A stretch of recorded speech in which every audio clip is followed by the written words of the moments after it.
सम्मानित साथियों, जय भीम, जय मंडल, जय समाजवाद।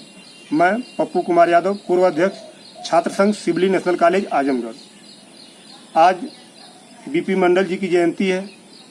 जयंती के अवसर पर मेरी तरफ से उनको श्रद्धा सुमन, उनके जीवन और उनके संघर्षों को संक्षिप्त शब्दों में मैं आपके सामने रखना चाहता हूं। बीपी मंडल जी का पूरा नाम विघ्नेश्वरी प्रसाद मंडल, जिनका जन्म 25 अगस्त 1918 को बनारस में हुआ था।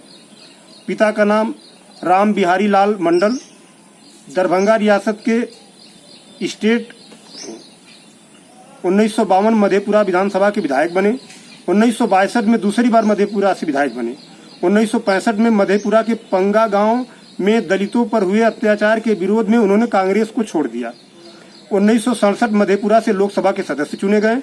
1 फरवरी 1968 को 30 दिनों के लिए गैर कांग्रेसी बिहार सरकार के मुख्यमंत्री बने। फिर वो 1972 में विधानसभा सदस्य बने। 1977 में लोकसभा सदस्य चुने गए। फिर 20 दिसंबर 1978 को तत्कालीन प्रधानमंत्री मोरारजी देसाई ने बीपी मंडल की अध्यक्षता में 6 सदस्यों वाली पिछड़ा वर्ग आयोग के गठन की घोषणा की। नाम दिया socially and education backward class commission. इसे हम मंडल कमीशन के नाम से भी जानते हैं। आरक्षण को विदेशों में विभिन्न नामों से जाना जाता है, जैसे अमेरिका में अफर्मेटिव एक्शन, आयरलैंड में फेयर एम्प्लॉयमेंट मेजर, ब्रिटेन में पॉजिटिव एक्शन, मलेशिया में रिजर्वेशन के नाम से जाना जाता है। आधुनिक भारत में सबसे पहले महात्मा ज्योतिबा फुले ने आइडिया ऑफ रिजर्वेशन का विचार 1882 में ब्रिटिश सरकार के सम्मुख रखा था।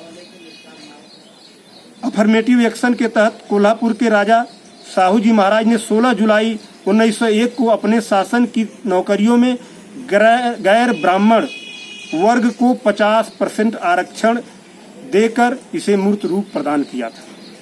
आजाद भारत में डॉक्टर बाबा साहब भीमराव अम्बेडकर ने अनुच्छेद 15(4), 16(4), 46, 340, 330, 332 आदि अनुच्छेदों को उपबंधित कर संवैधानिक रूप से सामाजिक और शैक्षणिक रूप से पिछड़ों को आरक्षण प्रदान किया।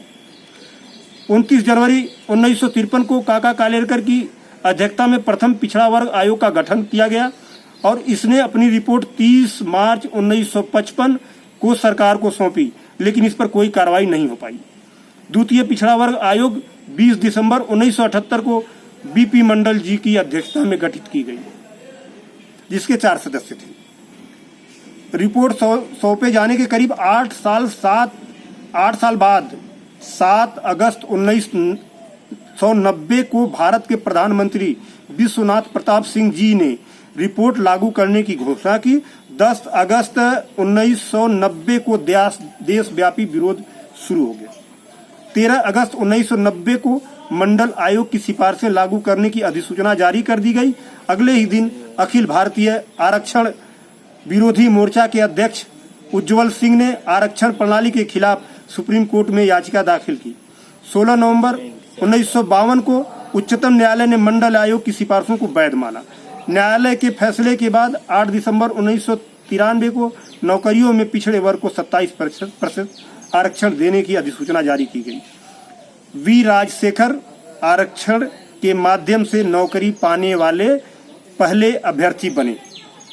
संयुक्त प्रगतिशील गठबंधन सरकार में मानव संसाधन विकास मंत्री रहे अर्जुन सिंह जी ने पिछड़े वर्ग को शिक्षण संस्थानों में आरक्षण का मामला उठाया और 27 अगस्त 2007 को केंद्रीय मंत्रिमंडल ने उच्च शिक्षण संस्थाओं और केंद्रीय विद्यालयों में आरक्षण का प्रावधान करने के लिए विधेयक को मंजूरी दे दी। इसके खिलाफ आंदोलन हुए और मामला उच्चतम न्यायालय गया, लेकिन 10 अप्रैल 1908 को उच्चतम न्यायालय ने अशोक सिंह ठाकुर बनाम यूनियन ऑफ इंडिया वाद में पिछड़े वर्ग के लिए उच्च शिक्षण संस्थानों में 27% आरक्षण दिए जाने को वैध माना। एक लंबे संघर्ष और आंदोलनों के बाद नौकरियों और उच्च शिक्षण में पिछड़े समाज को प्रतिनिधित्व मिल पाया, जिसके सूत्रधार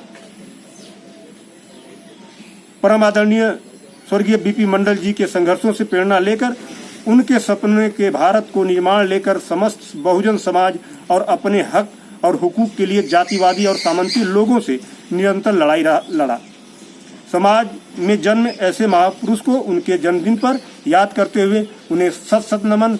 जय भीम, जय मंडल, जय समाजवाद, इनकलाब जिंदाबाद, जय हिंदुस्तान।